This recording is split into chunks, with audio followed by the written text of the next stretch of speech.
On a montré que l'éducation thérapeutique des patients qui présentent une maladie chronique était essentielle pour que ces patients puissent adhérer à leur traitement. Alors en France, qu'est-ce qu'on a fait pour cela? Eh bien déjà, l'éducation thérapeutique des patients est inscrite dans la loi et la HAS, la Haute Autorité de Santé, a émis des recommandations pour les professionnels de santé afin qu'ils puissent élaborer des programmes aussi bien pour la ville que pour l'hôpital.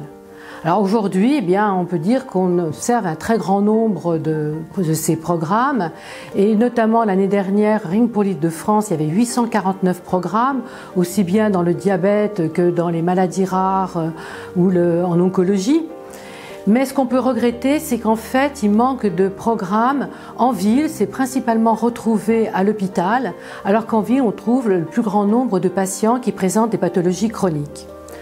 Le pharmacien d'officine, lui aussi, participe à l'éducation du patient avec l'éducation thérapeutique de certains médicaments, comme les anticoagulants oraux, les anticancéreux oraux, et ce qui permet aux patients de mieux comprendre leur traitement, de mieux y adhérer, et puis également, ça permet d'éviter les risques iatrogéniques.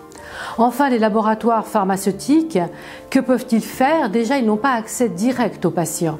Donc, ils peuvent mettre en place des tests d'apprentissage lorsque le médicament a besoin d'une acquisition de gestes techniques spécifiques. Et puis enfin, eh bien, la première information, c'est bien sûr la notice du patient, pour le patient, dans les boîtes de médicaments. Alors ces notices sont très détaillées, on apporte une information complète.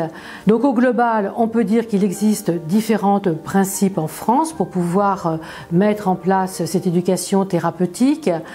Malheureusement, il y a des freins qui sont notamment les autorisations administratives, qui sont l'accessibilité des patients à ces programmes, et puis bien sûr la disponibilité des professionnels de santé.